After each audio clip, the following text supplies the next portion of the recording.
Cool. Looks like we're live. Good win from the Jazz. Honestly, boring game, but I want boring games right now for the Jazz because boring games mean that the Jazz won by a blowout, and that's all I care about. I'll take boring basketball for the rest of the season for the Jazz if it means they win out, which means one more game, and they clinch that number one seed. So, like I said, it was kind of a boring game. Nothing exciting to talk about except Mike Conley came back. And so we'll probably just talk about the whole NBA as much as we can because there's not a whole ton from this game. But Mike Conley came back. That's good. It sounded like he was going to come back before the playoffs, but it was kind of questionable. They weren't giving us a ton of updates there. Came back and played tonight. I'll probably play tomorrow night, and he'll probably be ready to go full minutes come playoffs, especially with the extra break with the play-in tournament. So I'll go through the team stats real quick, go through the box score real quick, and then we can talk about the standings, what's going on. It's really looking like the Jazz are going to hold on to this first seed. Obviously, the Suns have two more games, both against the Spurs. And the Jazz have one more game against the Kings, and that will be on Sunday. So, yeah, if the Jazz win that one, then that's it. No, because I don't know. I'm not great at keeping track of this stuff.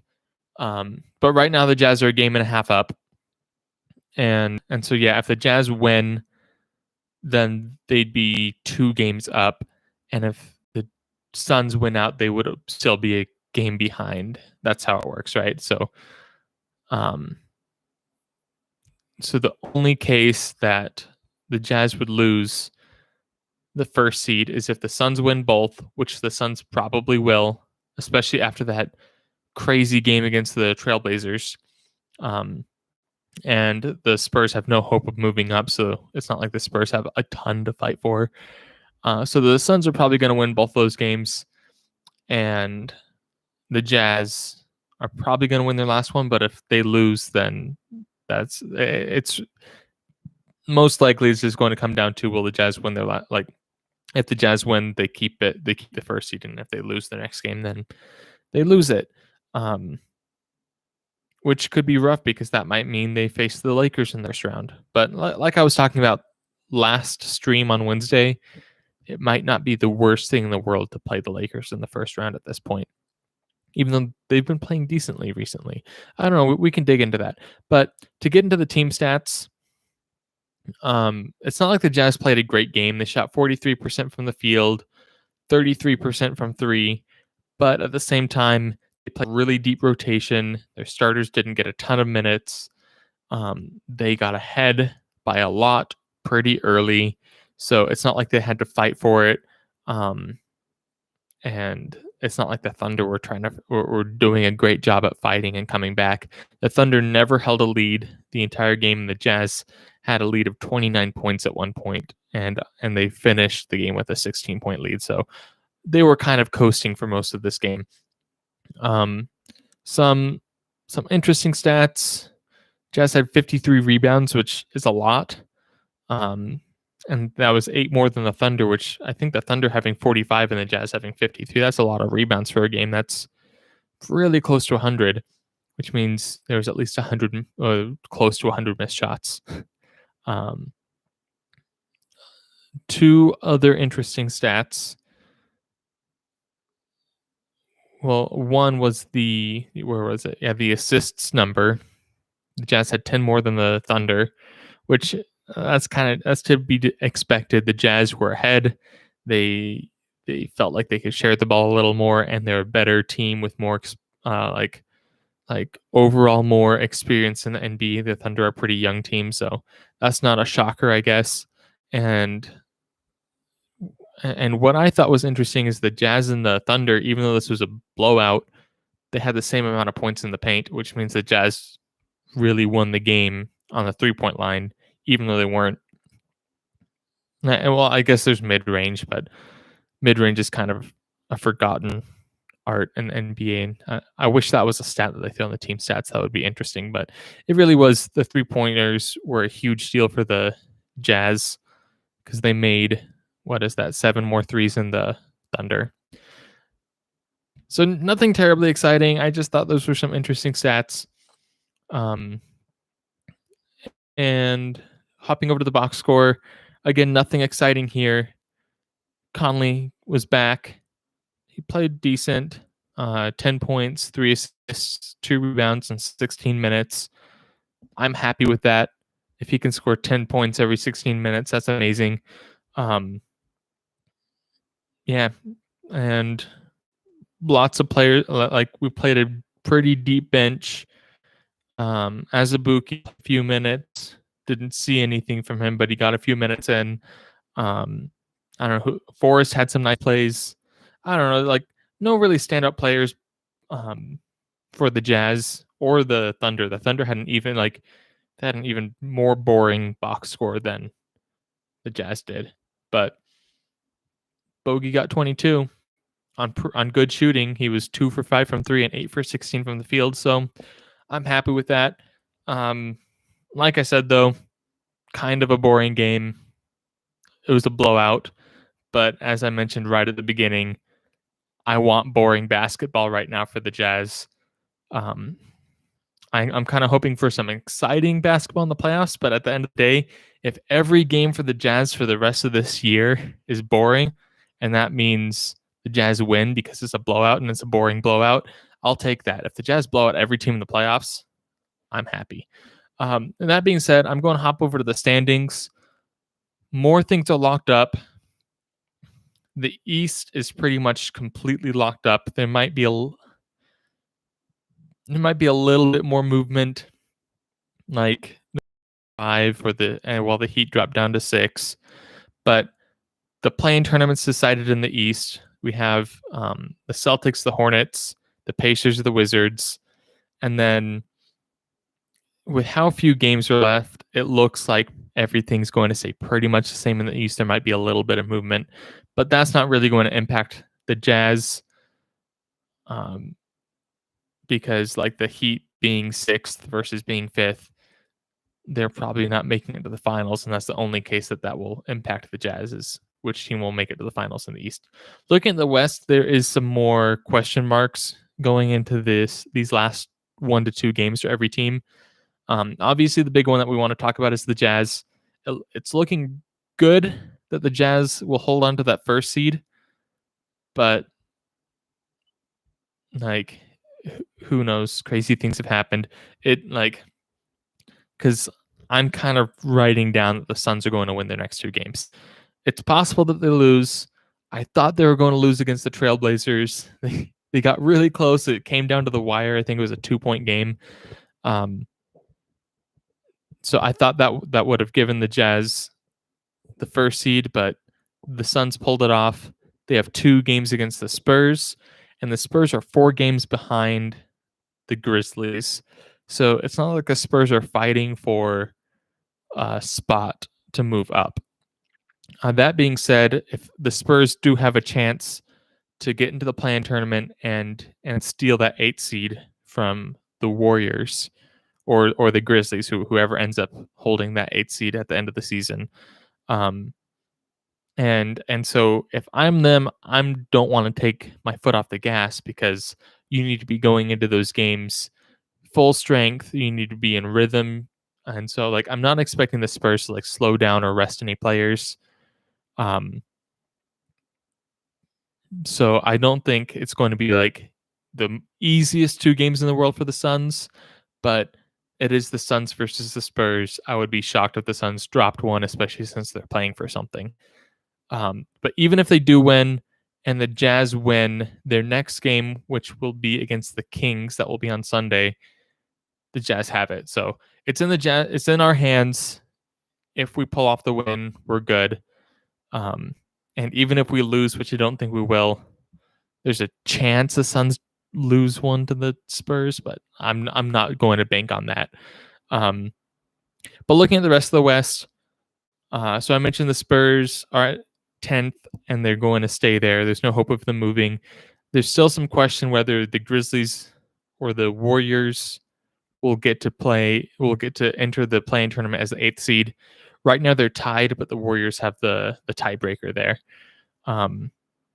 So that could be an interesting one, especially if the Warriors drop it. And I don't know. I don't know. I'd like to see the Warriors and the Lakers play in that first play-in game. I don't know what y'all think. I think that would be kind of fun to see. That would make that game a lot more fun to watch with LeBron James versus Steph Curry. But then again, the Lakers might be able to dodge the play-in tournament. They're half a game below the Blazers. So I don't have everyone's schedules memorized. If you guys want to put some info in there, that could help. And I'll go into the live chat once I'm like here in like 30 seconds. But so there's that matchup to look at where like who's getting that last play-in spot. It's looking like it's the Lakers because they're down right now and there's so few games to play, and the Blazers have been playing really good recently. And then everyone up above the Blazers, the Mavericks, the Nuggets, the Clippers, the Suns, and the Jazz have all clinched a spot outside of the play-in game. And it looks like everything's probably going to stay the same, except for the Blazers might move up to 5th because they're half a game below the Mavs, and the Jazz and Suns might swap.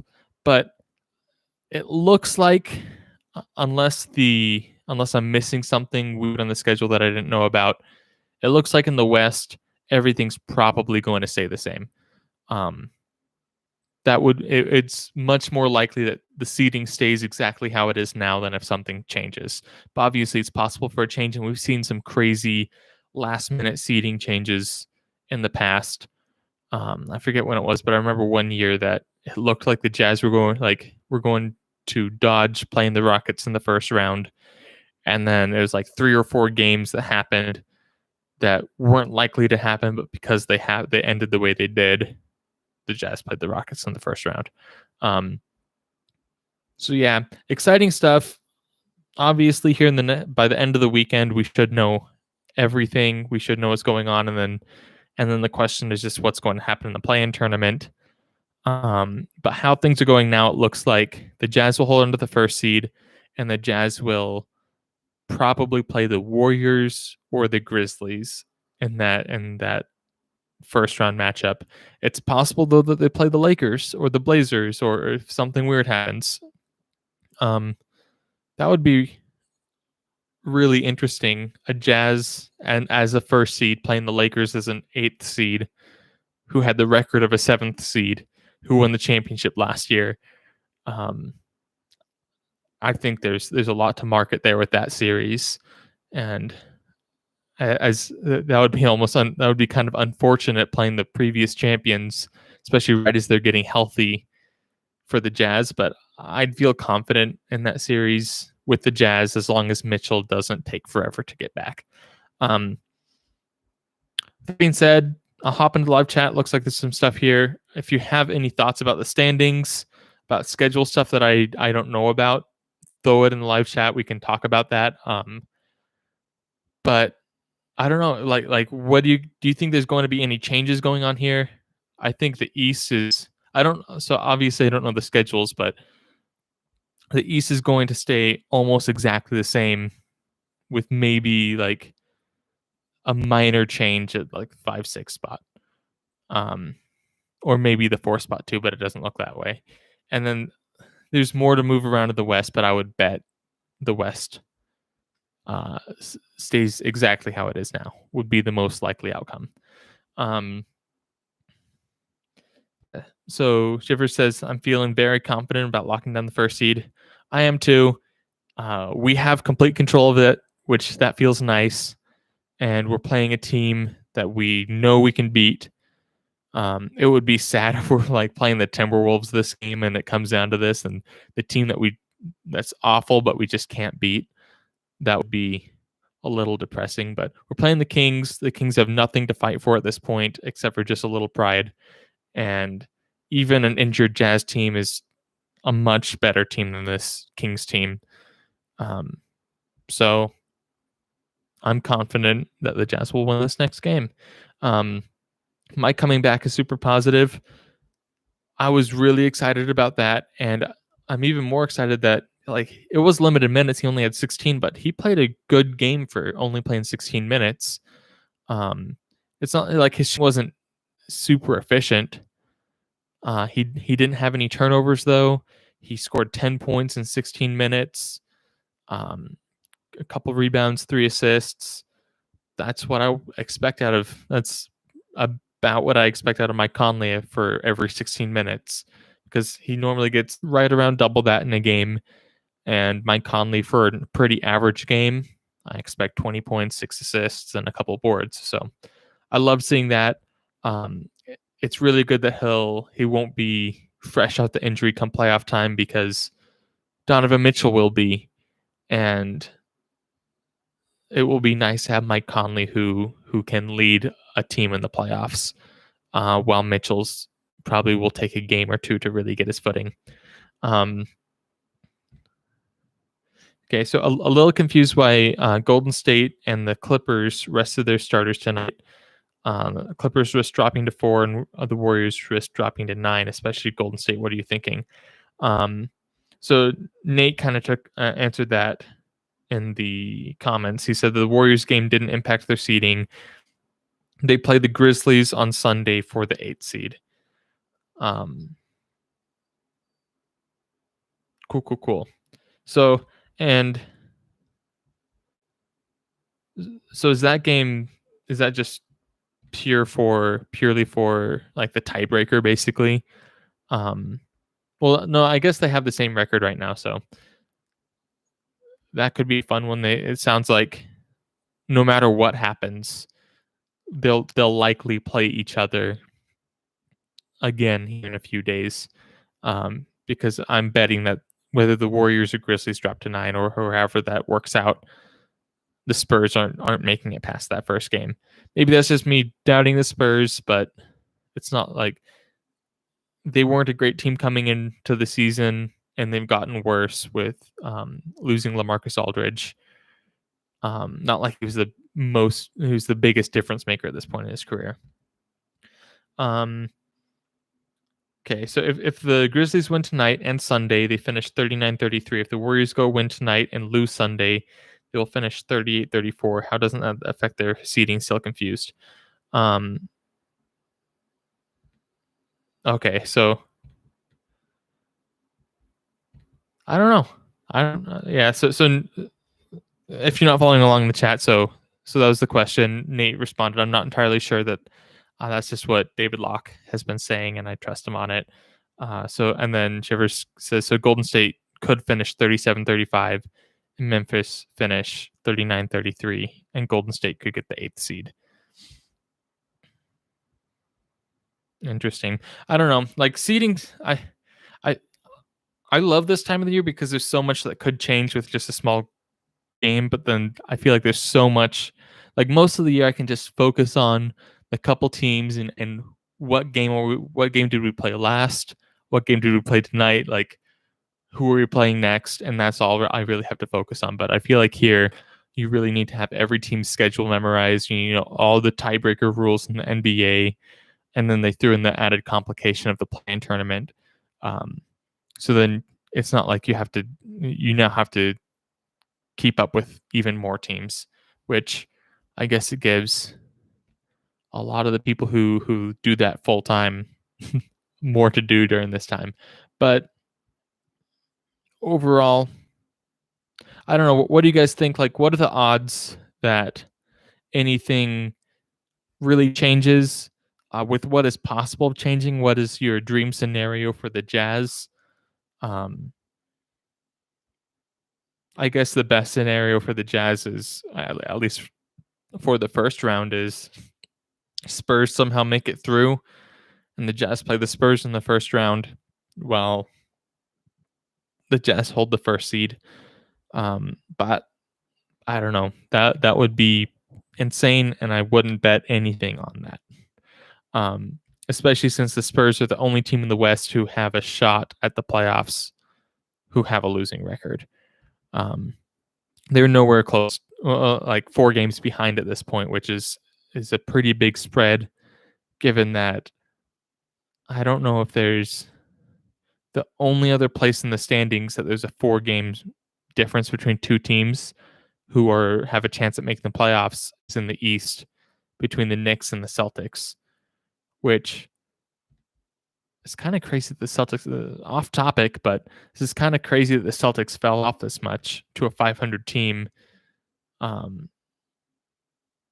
because they should be a good team with the talent they have.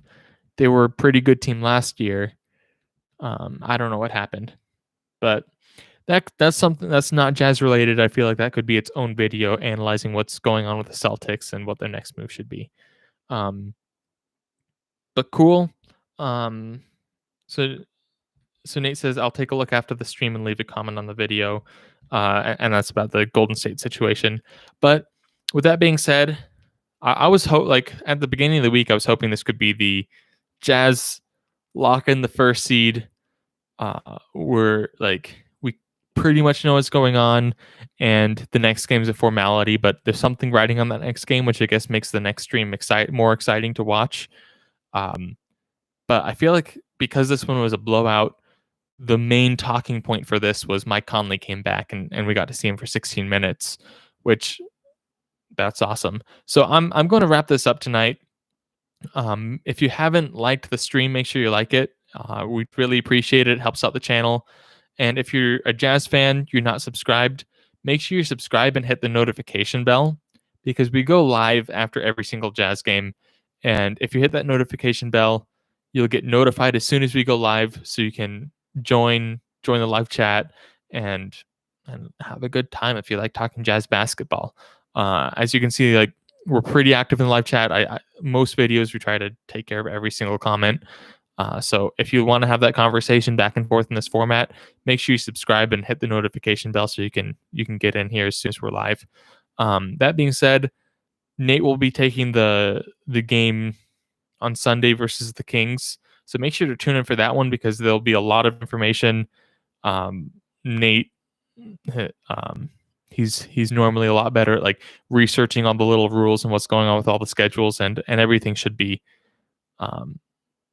set by then. So I think that'll be a really good stream, and the Jazz should win. So it should be like, that should make it even better that the Jazz hold on to the first seed. But I'll close out there. Good win for the Jazz. It looks good, but there's still, like, stay tuned, because it really relies on the last game, which is kind of interesting. I wasn't expecting that. Make sure you tune in on Sunday. That will be an awesome one. And right before I wrap up, Carter just came in with a question that I'll answer, and then I'll end the stream. But Carter says, do we want Lakers in 6 or 7? I don't know. At this point, like, I kind of see the Blazers and Lakers, at least for the first round of the playoffs, pretty equal. I'd almost rather the Lakers at 7, especially since I think the Lakers will still hold on to that 7 seed in the play-in tournament, and the Jazz will hold on to the first seed. But I don't know. I'm kind of scared of playing the Blazers, and I'm kind of feeling confident if we end up playing the Lakers. So I would say Lakers at 7. I don't know if I'm crazy for thinking that, because the last year's champs, just they haven't played much together as a team because of the injuries, and there's been a lot of roster turnover, both from last season to this season and in the middle of the season. So that would be my take. I'm hoping the Lakers stay at 7, and maybe that's just me wanting to see LeBron James have to live with the play-in tournament.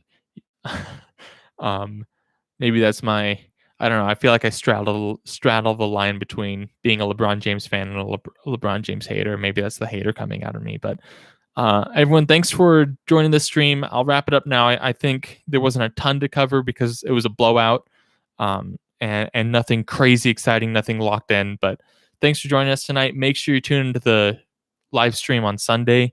That should be an awesome one. There should be a lot to cover there. So that'll be a lot of fun.